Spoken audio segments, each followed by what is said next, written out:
But you don't look. You know, it's all my men are feeling.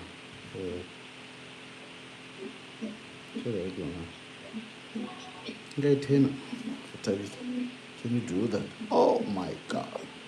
Child, the beginning you're like a studio. Studio.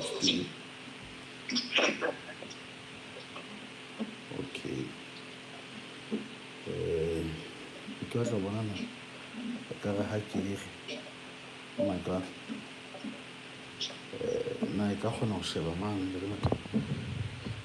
Maybe, just maybe, yeah,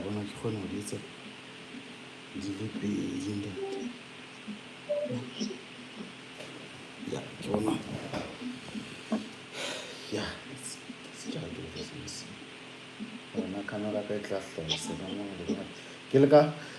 Good morning, viewers, wherever you are in the world. We are just about to go live at the moment, and I'm not alone. I'm with the man that I respect so much, and he's here to introduce himself. Just give me 1 sec. You know, I'm all by myself here. All my technical team is gone now, so you guys will just bear with me for just 1 second while I try to do just this, you guys. Okay, it doesn't seem like it will work what I'm trying to do. It doesn't seem like it will work, but let's see. What can I do? What can I do to make it work? I must improvise and see if I can make it work.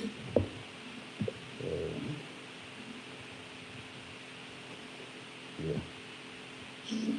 I must improvise and make it work. Yeah. Let's see if I will manage to make it work.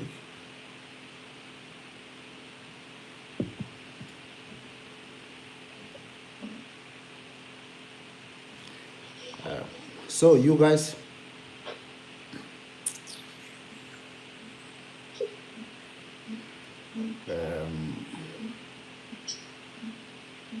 we are just about to go down. It's just about to go down right now, you guys.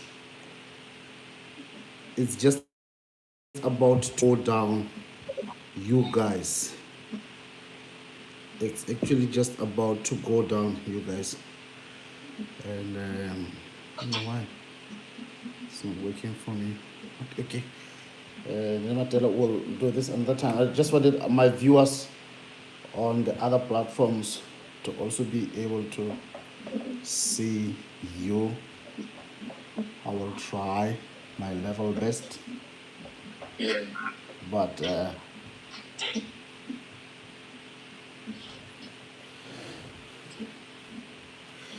it doesn't seem like it's working for me, but I'll try a bit.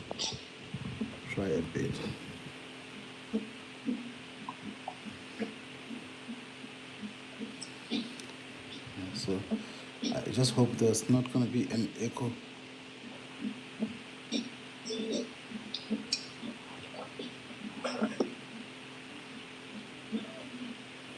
So yeah.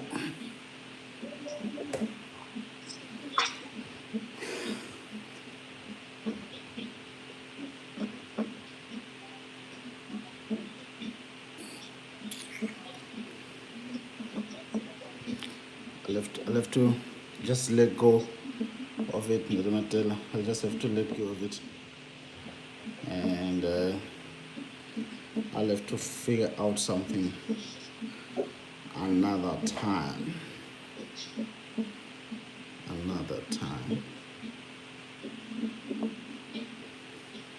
So, welcome viewers at home. And my name is Retha-Billy, Lelisa-AKA Retha-Billy. Je m'appelle Retha-Billy et je viens de Lesotho. Je suis Mozoto, je parle Sezoto. Au pluriel, nous sommes les Bazoto. Au singulier, je suis Mozoto. Hey, I just said my name is Retha-Billy Lelisa. I come from Lesotho. And when we are Plural, we are called Basotho. Not Lesothans. You guys, no. A lot of people will be calling us Lesothoan because we come from Lesotho. But I wonder, why wouldn't they call themselves uh, island? Islands. They don't. They call themselves Irish. Others, when they come from America, okay, there will be Americans, Britain, British. Yeah, they will never be Britons. They are British. So it's just an example, you guys. So I hope nobody's gonna take it too personally. My name is Retha-Billy. Lelisa, just what I said. I come from Lesotho and we speak Lesotho. Lesotho is a small country. Lo Lesotho est un très petit pays dans Afrique du Sud. Il est dedans Afrique du Sud. Complètement entonné par Afrique du Sud. I just said Lesotho is a small country that's surrounded by South Africa. So I'm remembering my French that I learned in Switzerland. So I'm not alone. I'm with a man I respect so much, a guest I respect so much, because it's not my first time to make contact with him. And when I met him, it was on a platform like the one we are sharing tonight. I never knew one day we'll be sharing a platform like this together. Welcome, Tati, and I want you to introduce yourself. Be comfortable. If you want to speak in Sesotho, it's official language. If you want to speak in English, you can. If you know another language, I love languages, so you can just introduce yourself. Our viewers can't wait to see who I have in studio today. Welcome, Tati. Please tell us who you are.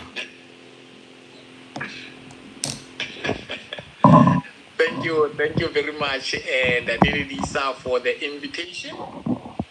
Here where I am in Lesotho, the mountainous kingdom in the southern Africa, surrounded by the Republic of South Africa, is at night.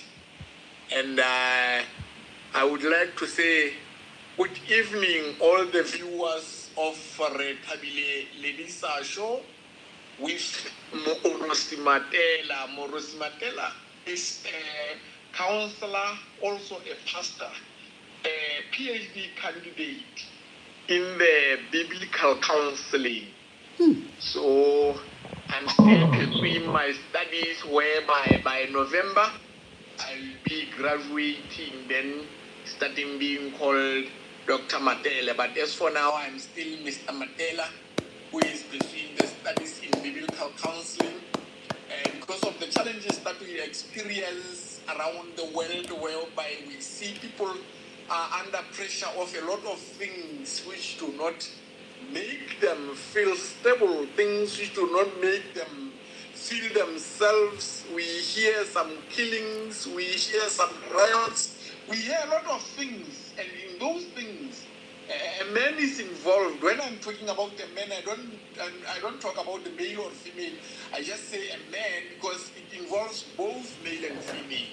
And in this pressure, we are all studying. We want to be booked in a manner that will be helping just to ease the tension that the people experience, so that they can be able to obtain their resilience, so that they can get back to life and thrive. Because with the pressure that we experience, it be the social media, it be the family matters, it be anything occurring in the world that poses or brings threat to people, it gives us no hope that we will end up well in this world. But as counselors, we are working hard to make people retain their resilience that they give. Ndate Moorosi Matela, thank you very much for a very brief and yet very packed introduction of who you are and your job as a counselor, that you are trying to help people get back to stabilization following a lot of pressures in life that life exerts on them as men or women. And now we want to help them touch their inner resilience again and be able to stand the forces, the pressures coming from social media, coming from expectation, coming from family. Life itself is all about the survival of the fittest. If you are weak, they trample on you, they survive, they pray you. So, Ndate Matela, I want you to tell us briefly about yourself growing up, career paths, until you get to this point where you chose to do the job that you are doing, where you are helping many families, you are helping individuals that are on their own, you are helping professionals at work, you are helping political and social leaders, you are helping everybody that has a pressure, because there is pressure out there. How did it all start? Thank you very much, Lelisa. Moorosi Matela is a boy who was born in Butabote. Butabote is the district in the kingdom of Lesotho. And I was born in a polygamous family whereby my father had 2 wives, where my mother was the first. I do not know how long they lived, because the sister I was born after was born in 1970 and I was born in 1975. But after that, we struggled with the schooling being taken care of by a single mother who was working as a domestic servant. Then, as I completed my primary school education, I had no means of continuing my studies. But fortunately, I got sponsored to do my high school education. Oh, lovely. Then after getting to the last class in the high school, I did not pass well because of the pressures I was going through. Even though I was sponsored at school, the family matters where eating was a problem. Traveling to school, we could walk about more than 10 kilometers on foot every day. Oh my to God. and from school. Oh my God. Then, yes, and then after my last class in high school, I spent the whole year doing nothing. Doing nothing meaning I could be doing wherever I could be called to do some piece jobs, any casual works that I could be doing just for the living for a day or two, then be back home again. Then that was 1993. Then in 1994, I met another, and he was a reverend. And as I met him, fortunately he knew my father. Okay. And as I told him my name, then he asked me about the same name he had that I hold. And he asked me about my father. And I said, that man is my father. Oh, yes. Then, because of knowing my father, he got me the sponsorship to go to the tertiary. Then the first tertiary I went to is Lerotori Polytechnic, where I did my plumbing there.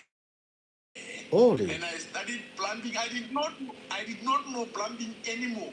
I just got the application and went screened it. Then I found, let me choose this other profession. Because my father was electrician, so I was not interested in being an electrician, because to me it came as if it was the family profession. So you wanted to diversify a bit, yeah. Then I studied plumbing. Yes. And then after studying plumbing, after completing my tertiary studies Then I got employed. Okay. I went on and on and on until I found the need for me to pursue the electrical studies that I denied in the first place. Then after pursuing What made you change? Why did you change this time? What made you now consider it differently? after getting to work, I found that some of my responsibilities needed some electrical connections. Oh, I see. So calling electrician time. So you saw that there were two complementary fields, like there were two complementary fields. Yeah. Oh, I see. Yes, that. Then after that, after doing electrical installation, then I continued and I even got promoted at work. Wow. And then Congrats. I met my wife.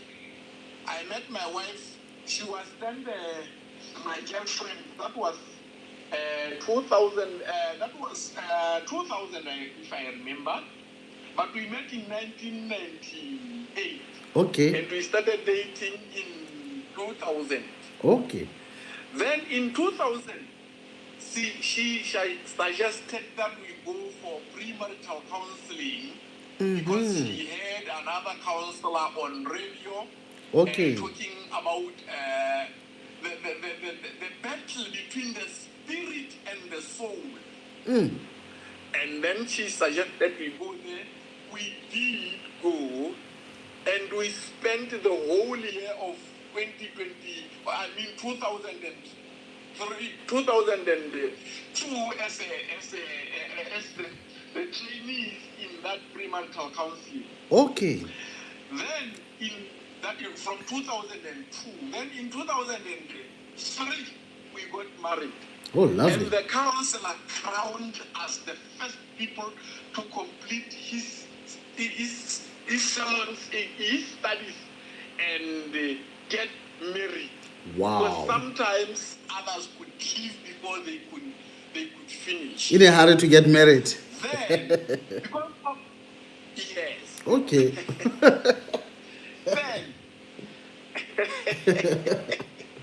Then, because I learned a lot about marriage there, I couldn't let anything pass by which talks about marriage. Remember, I come from the polygamous family, and I wanted to learn about marriage. Okay. Then I could read a lot of things. So you had interest to see, you wanted to, you were eager to find out why your own family, your own father had two wives, other fathers had one wife only.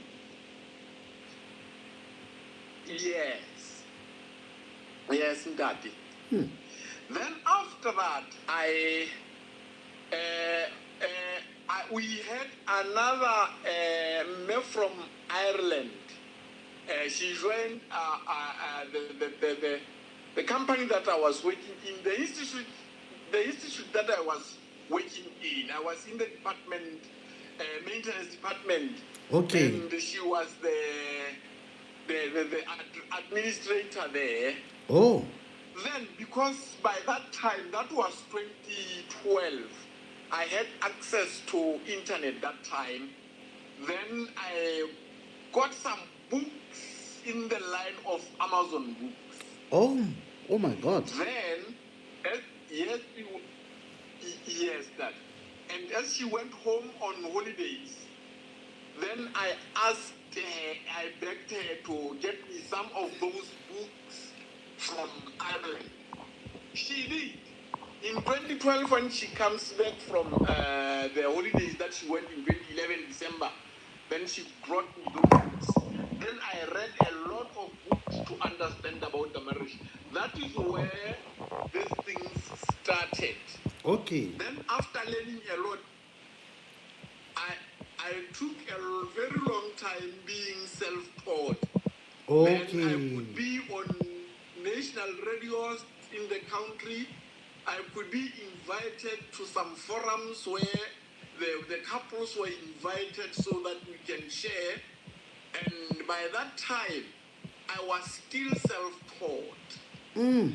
Then, until when it came to my knowledge after 2015, because I was in the maintenance department, then in 2015, I was cleaning the gutters, sitting on the roof of the house. I could feel, by that time, by 2015, I was 45 years old. So I decided that no, I can't do this anymore as I get 50 and above, and above 50 years old. Then I started my studies. I did the first qualification I obtained was marriage, was degree in marriage counseling. Wow. Degree in marriage counseling. Degree in marriage counseling. And how Yes, how I old learned were a lot you? about How old were you again at this time? I was 45 years old. So that was your first degree. Yes, that was my first degree. Wow, lovely that. Wow. Thank you very much. These two technical certificates, technical qualification I obtained were both certificates. Okay. So now I went into the degree program where I obtained that bachelor degree in marriage counseling. Then I did not wait thereafter.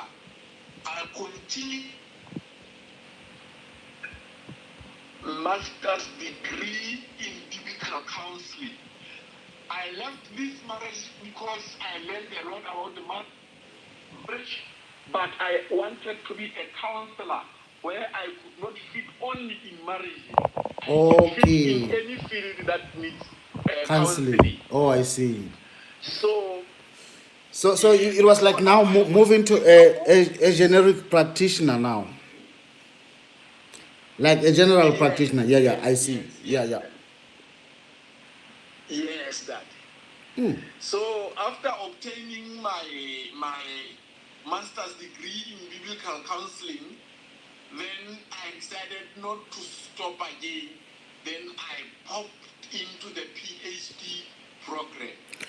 Wow. Because I want to open some of the doors that are not easy to open. Remember that in doing all these things, I'm doing them in the theological school where they even forced me to be a pastor. Okay. So I'm a pastor and a counselor now. Okay. So whenever I do some counseling, as the psychological part of a man, then jump into the spiritual part, which is the part that we sometimes miss. Which sometimes does not grow to help the man to overcome all the challenges that comes across his trade. So let me tell you, looking how I got to this program. Yes, that. Looking at how you went through your career is very inspiring to someone who might be saying you went ahead even though it wasn't fashionable at your age to be getting your first degree at 46 and now you are in your PhD. Well done, that. Well done. So Thank you very much, that. So, Ndate Matela, I'm going to ask you now, having been experienced the way that you are, I would have done Master of Arts in Child, Youth and Community with the University of Galway, and now I'm going to interview the remaining 10 minutes, and then I will allow you, if you have prepared something, to flow with it. And then if our viewers want to interact with you and me to ask us questions, I will give them another mobile number to talk to us and ask us questions when we open the lines so we can help a few. Even if we can help one or two, I will be happy if we are able to touch just one or two lives. So now, I have this question to you. What kind of problems are facing families that have children, especially when parents decide to go their separate ways, according to your experience in the counseling room? Thank you very much for the question, Lelisa. The thing is, when the parents go separate ways, in children, the parents are still their favorite, both of them, even though the parents are not in good terms. And that frustration that the children undergo drives them into drug abuse. Oh my God. I have helped many of them. Others have even been suspended from the school because of being found using the drugs. Oh my And God. to them using the drug, they make them feel good because the moment one takes the drugs, they release some hormones in the brain. There is a hormone called dopamine. That is a feel-good hormone. And after taking the hormones, those drugs, they feel good. And when the drug rise up from their brain, then they remember it is the drug that made me feel good. And as they continue, they start becoming addicted to those drugs. Oh my God. But because some of them start those drugs because of the teenage phase, if the parents are still there, it is easy for them to see, then help them stop taking those drugs. But when the family is confused, where the father is apart from the mother, and the mother is apart from the father, then the children take advantage of that. But it's the challenge that needs both of parents to be helped on how to deal with their children while they are separated. Because there are sometimes that it is not easy for us, even the counselors, to help the people to get back again, especially when one insists that I can't. But as for those who want to join together, then it's easy. So sometimes we find that we sometimes even support the other one who is told this is not going to happen, so that they don't have the thoughts that they would believe that this is their last time on earth. So the children So that they do not have suicidal ideation. Yes, that I used to meet some of them who used to tell me I'm now developing the suicidal thoughts. Oh my God. Yeah. And in Lesotho, I just want to find out from you, if someone is having suicidal ideation, what kind of protocols are there for them to follow? Let's talk to a family as we speak right now that is breaking down, even as we are speaking now. And someone is saying, this is all I have had, this is all I would have worked for, this is all I would have called my own. So now I don't find any purpose for living. And now you get to hear about it. You are in Lesotho.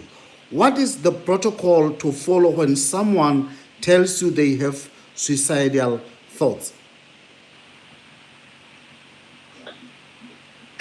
The thing that we have to know about that one, anyone who has suicidal thoughts, we have to dig deeper to find what is the root cause of such thoughts.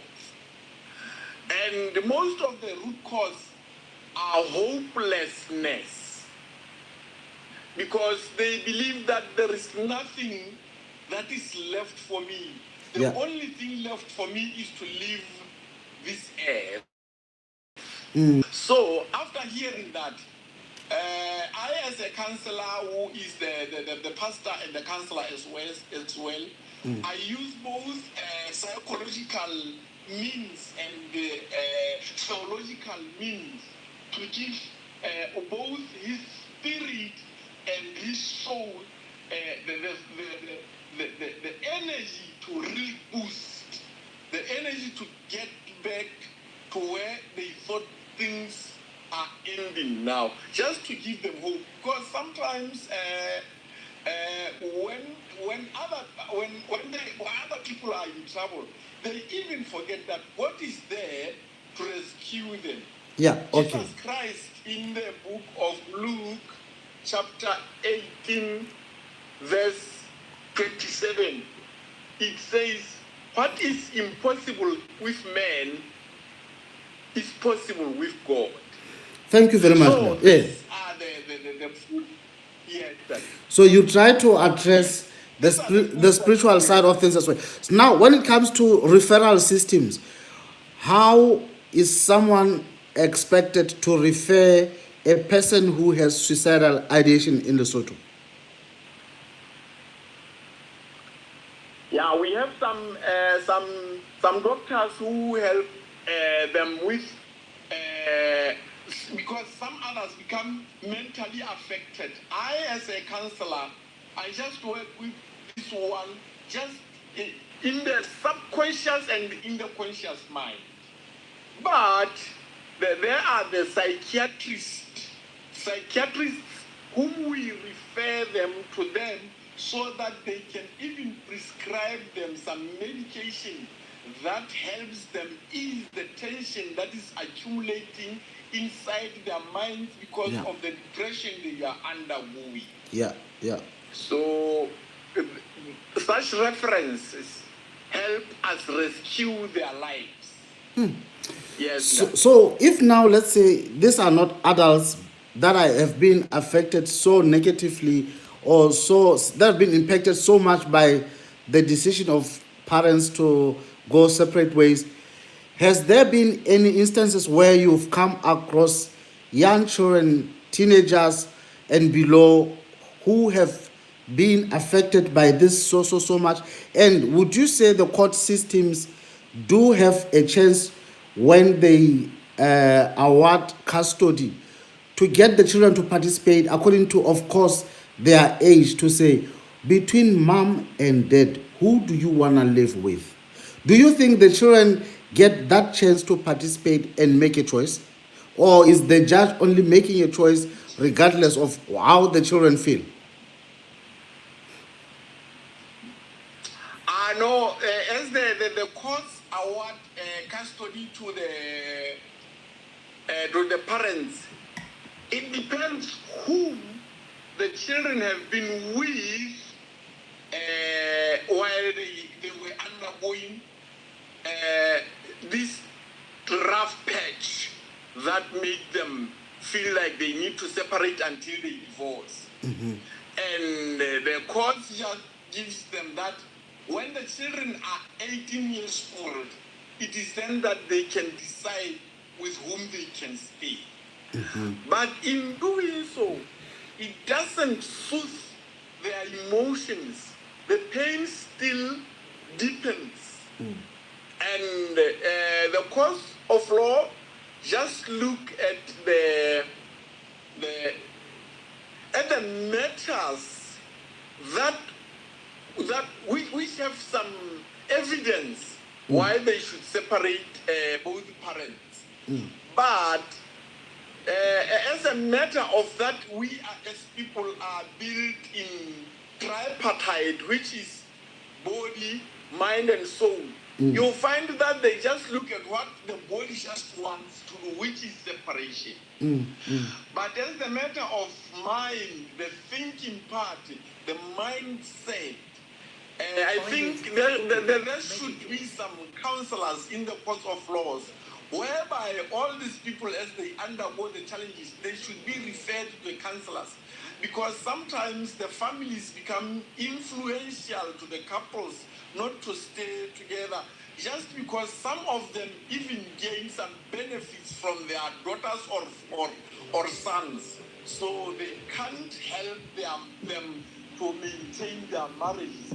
That is then that they take advantage, which allows them to go in between and separate the two, so that they go and the benefits they have been looking for. And these things attack the mindset of us as people, because sometimes we feel like we can't make it anymore, that by such suicidal thought could come in. Okay, unless someone can have a mentor through this journey of the pain he is undergoing. If the people who survive this are those who have mentors who will help them through. But as for family members, sometimes they just give you the support just because they want the benefits that they get from you. And then at the end of the day, if ever there are no benefits that they get from you, then they can dump you. That's where the problem comes. That is. Thank you very much, Ndate Matela. And now we've got to that time where now I'm going to allow you. We've gone 35 minutes. We've gone 5 minutes above the time where I interview you. Now, the second part of it, I want to give you a chance now to present whatever it is you think today, in today's show, you want to share with our viewers and our listeners everywhere. So I'll just leave you now to it, in that day, to just walk away with it. I'm still here. I'm getting another device. Please keep on just saying whatever it is based on this topic or any other thing that you want to share with our viewers. I just want to give people that opportunity to say, I want to address this on my own. Thank you, Lelisa. The problem where these things start is in raising the child. There is a problem in the phase of raising a child.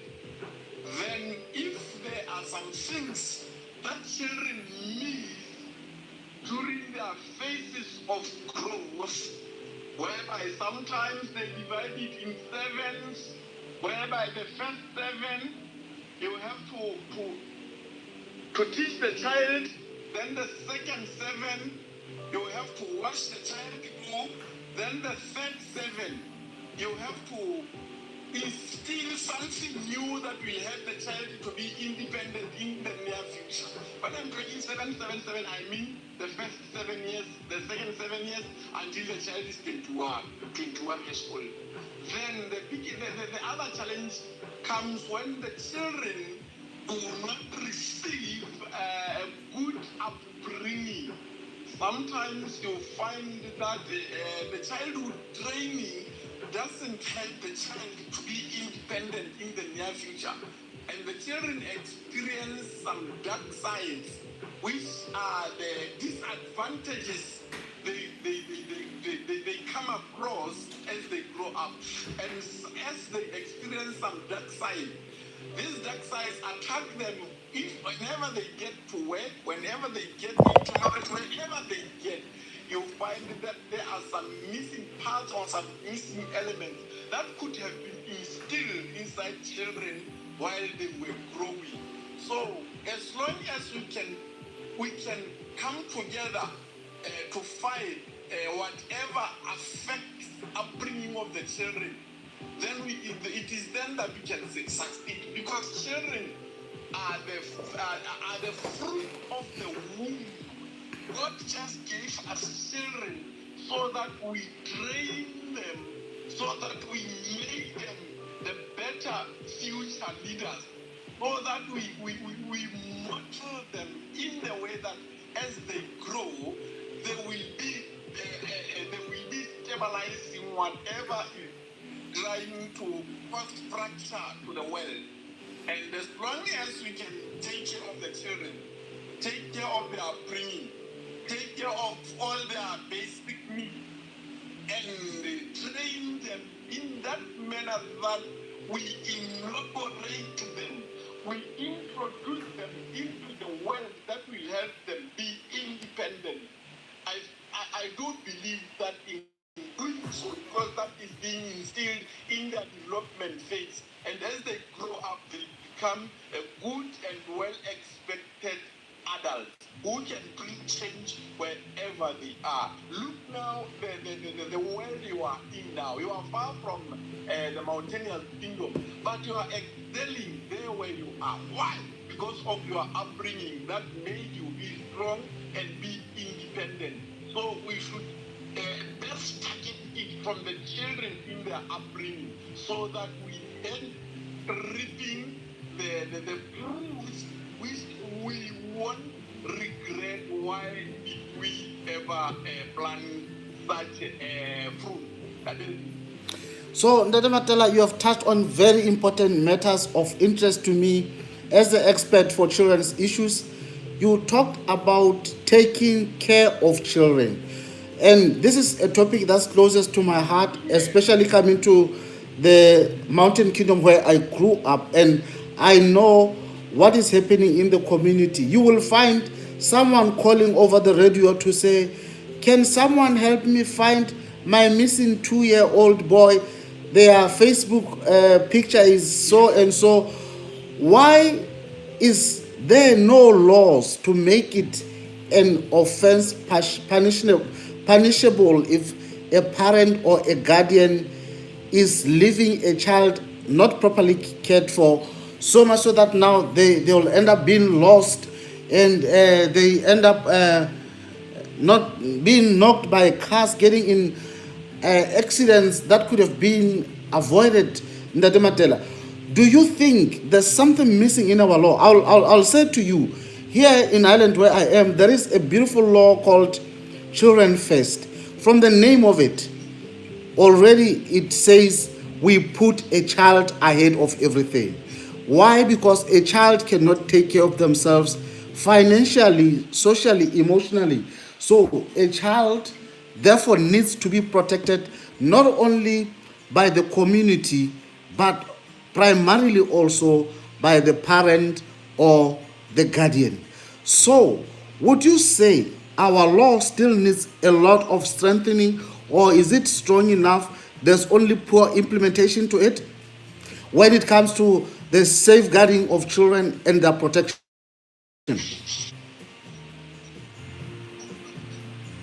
Thank you very much, Lisa. Sometimes it depends who is holding the bow and the arrow.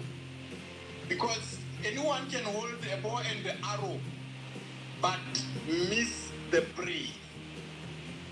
So as parents, there are parents whom their upbringing did not tune them into the means whereby they could upbring the next generation. Because there are sometimes some parents who do not know what they are supposed to do as they have children. So the thing is, sometimes if ever there can be a proper training of parenting, this could help us, because there are so many different parenting styles. Yeah. And those styles, some of them do not help children grow. They suppress the children. And the children who grow up where they are being Suppressed. Who are being suppressed, then as they get out of the nest, they start bringing out some of the behaviors we did not expect as parents. But if we understand the good parenting styles that help us interact with our children, that help us have time for our children, because every parent should have 30 minutes time with every child every day, so that the children could express their feelings, their emotions, whatever they experience during the day. Sometimes the parents do not even know that their children are being bullied along the day because they are too busy to take care of the children. Therefore, if ever the parents could be there for the children, have their emotions heard, have the children's emotions and feelings heard by the parents, then parents intervene with the means of solving their children's problem. It will help the children to be able to solve their own problems in the near future. And another thing is that the children take the things that they learn from the parents, not the things that they hear from the parents. Sometimes you can tell the children to do this and not to do this, but yet you are doing something different from what you are saying as a parent. But all the things that you do, which are of good terms, then the children could take them. So the scripture says, teach a child the right way, that he will not live as he grows. Meaning that the right way should be taught by the parent, by example. Yeah. I see. Yeah. Therefore, if ever we can reach down there to the children, then everything would be fine. Because the children, as their minds, as their brain develops, their brains are like the sponge. They absorb everything that is being sent into them. And as that thing is being encoded, they decode it in a manner that the parents will see whether they understood it better or what. But if we miss that time when the children's brain are still sponges to absorb the food that we teach them, then when they take whatever the teachings out there lead them into, then they can take even the wrong things, and at the end of the day, their future be doomed. That is it. Ndate Matela, I think it's worthwhile at this point for me to share a bit about the way the Irish people are doing it. It's actually, this law actually is called, is regarded as the golden law. And that's why we have a petition here that we are pushing, that Matela, that we are asking for people like you who are dealing with people who come as families.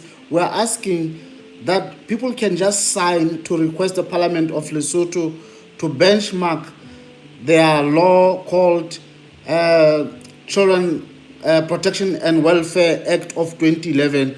So we are aware that it is undergoing amendment, and we are asking through those signatures, we are not pointing fingers to anyone. We are just simply saying, we the undersigned people here are asking for the benchmarking of our own Children Protection and Welfare Act of 2011, so that it can benchmark with the Irish Children's First of 2015. Because I'll tell you why I'm saying this in the Matela. In Lesotho at the moment, unfortunately, child safeguarding is not as strong. I'm sorry to say. You look here in this country, I will drop my child at school myself, or the guardian at school, so they won't be traveling alone to school, because we are trying to protect them against even the accidents that can happen, even against any other thing that is not good that can happen to them. So we are safeguarding. From the word safeguarding, we are protecting them, and we are safeguarding to prevent. That's a preventative measure when we are safeguarding. So now, at the moment, we are having in Lesotho protection and welfare, but not much safeguarding. So at school, the schools, of course, are dealing with children, and I believe every school in Lesotho, and I know this is not the case, must be having a child safeguarding and protection statement where they say, as a school, this is how we are going to address the occurrences of children protection and welfare issues that happen at school, that we see at school. This is how we're going to respond. It must be on the boards. It must be part of recruitment of teachers. Every organization, every church, even at your church, Ndate Matela, we must see when we enter a child safeguarding statement to say, this is how we're going to deal with children that come to this church. Whenever we see or we suspect a parent or a guardian is abusing a child, we are going to take the following measures to protect this child, because this child cannot protect themselves. We are challenging you and Basotho everywhere they are in the world to say, guys, this is our chance to participate, and we are leading this because we are the experts in issues of children, and we are here.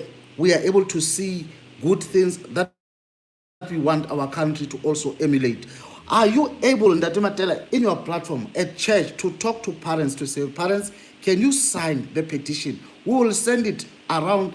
It's all over our social media, but we want people to sign it to say, can our parliament in Lesotho benchmark this amendment that's ongoing with the Irish golden law that's called Children First? This is everyone that goes into employment, Daddy Matela, whenever they're going to work with people, they have to know this act. I know it like anything. Everybody that gets employed, public service, organizations that are private, it's part of mandatory training to say you must pass it and you must have a certificate that's going to expire and require refreshing after it has expired.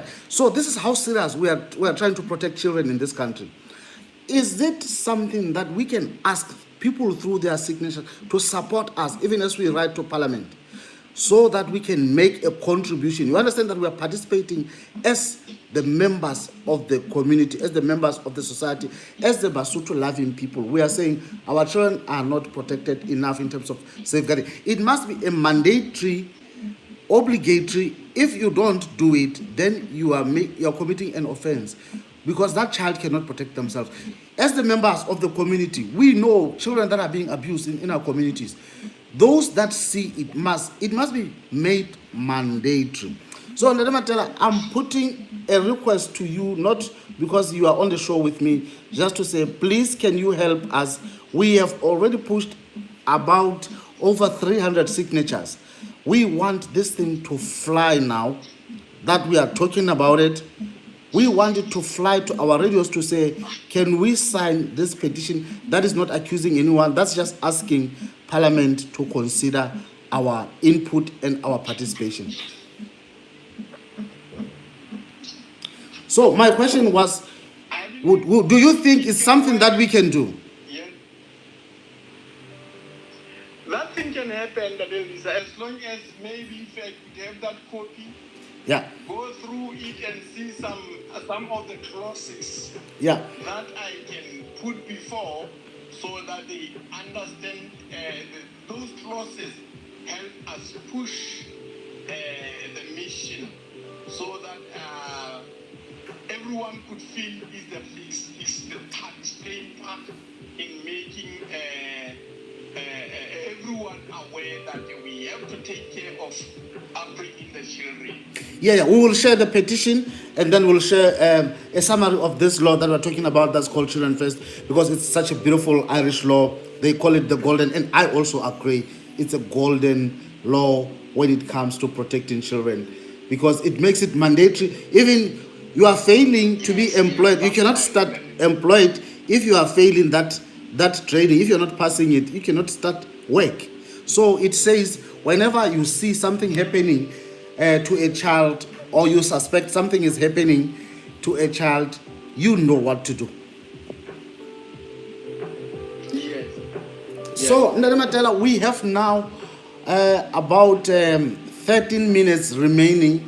And at this point, if we have any viewers that want to talk to us, we will open for them. They want to send us a message, or if they want to call us, we will take them and we will give them a phone number, plus 353 899 466 451 on WhatsApp.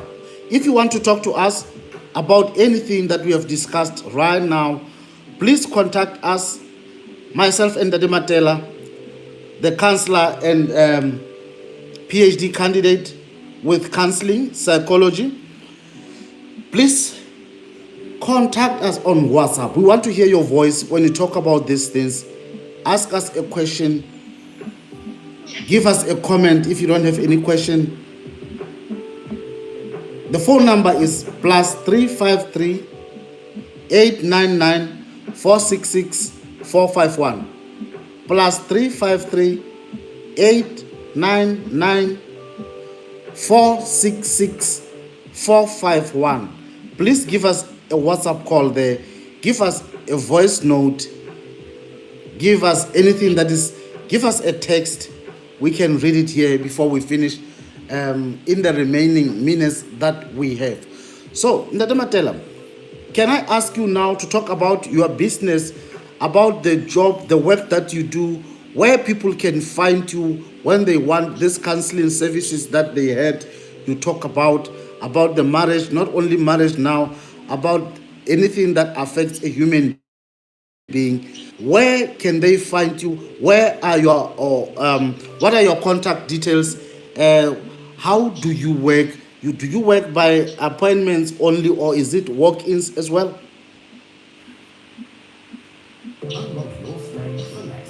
There are walk-in appointments. There are calls appointments. There are somewhere we go and have some forums. There are meetings that, that we meet. There are social media platforms whereby I post some of my teachings there.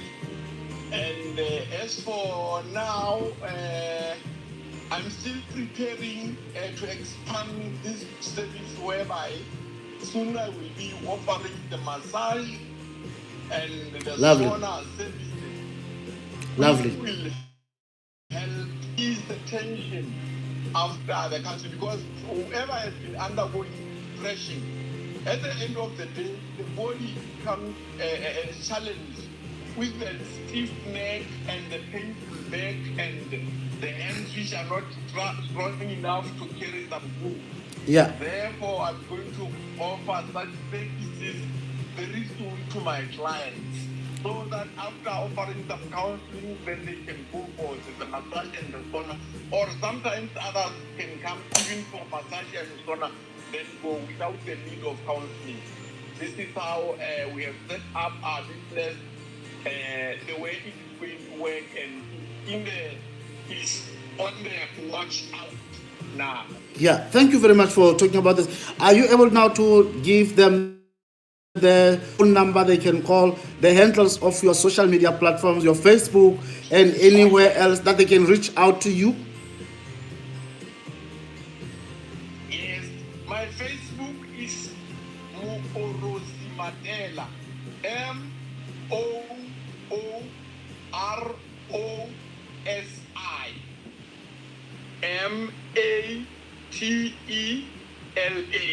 You don't friend request, but you just follow. Then you will get every whatever I put on the Facebook for your consumption. And as for my numbers, they are +2 6 6 +2 6 6 5 8 +2 6 6 5 8 0 0 00 52 52 52 52 04. 04. Yes. Can you go over it again? Let me repeat it. Yes. That is +266 +266 5 58 58 00 00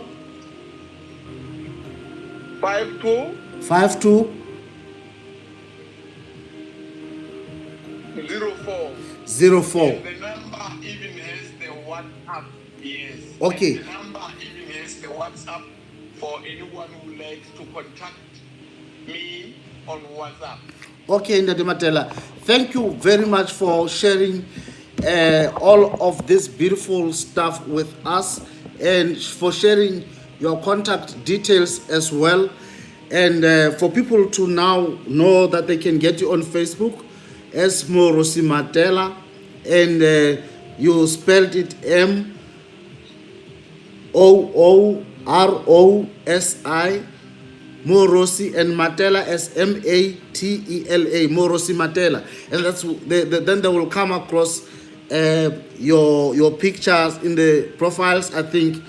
Then they can know that this is the counselor that was at the podcast talk show called Truth and Nothing But the Truth with me, Retha-Billy, Lelisa-AKA Retha-Billy.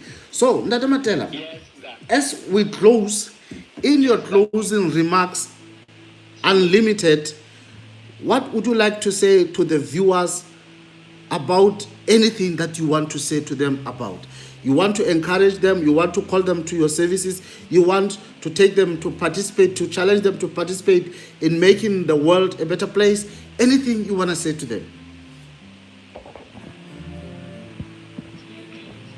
Thank you very much, Lelisa. For them, I would like to say there are two different classes. The other one is a mirror, and the other one is a window.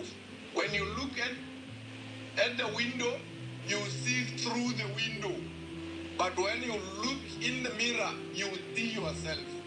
So when you look through the window, you will see the things that will disturb you, that will not help you move on.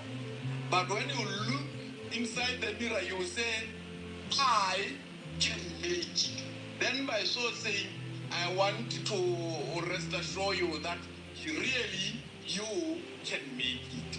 And then Ndade Matela, thank you very much for such a beautiful conclusion and closure that you made, closing remarks that you made. And we thank you for the time that you made to talk to our viewers, because life is happening and life doesn't have to make an appointment before it shows up. When life shows up, sometimes it can surprise you, sometimes it can shock you, sometimes you might start running away, flee or fight. So it depends on how you are going to respond, and how you respond is always very important, because if you run away, are you going to keep running away? If you fight, do you have the right resources? Do you have the right techniques to fight? Are you trained? Are you equipped? So the people like Moorosi Matela, the people like myself, I'm a social worker with accreditation from Lesotho. I trained there with South Africa. I also registered there with South African Council, SACSP. So you guys have a lot of options.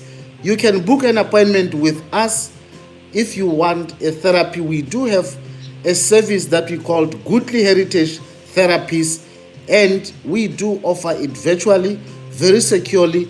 You can just book us at +353 8728 2968, +353 8728 9628, or you can book us through our website and go to contacts. It will send you straight to us, and send an email at www.goodly-heritage.com, goodly-heritage.com, or you can drop us an email at info@goodly-heritage.com to book your appointment for our Goodly Heritage therapies. So you guys have options. If you want to talk to Moorosi Matela, he said his number is +266 58 52 004. So you have a lot of options. You guys, we are here to support you, because we know sometimes you need a shoulder to lean on when your plate is just too full. Sometimes you need someone to talk to who will listen you. Sometimes you need a shoulder to cry over, and someone who will say it will be okay. So you guys, this is me, Retha-Billy, aka Retha-Billy Lelisa, and I had brought you the expert in Moorosi Matela. So Ndate Matela, thank you very much, and have a lovely night, and thank you for your time. We can't wait to meet you in Lesotho the day that we come, because we believe in collaborations and partnerships. So we are going to keep doing this more often, of course, with our arrangements, and we hope the people have benefited something, even if it's not everything we said, but we hope they benefited something. yes, that. Thank you very much, Ndate Matela, and we'll continue. Yes, thank you very much, Lelisa, for this program, and hope we'll continue with it to get more, elaborate more. yes, Ndate. Until we bring that change. Yes, Ndate, and I will be sending you the petition that we are having running, and asking for people to sign it so that we can present it to our 11th Parliament, and get them to consider our participation in making this law the tightest, the most beautiful.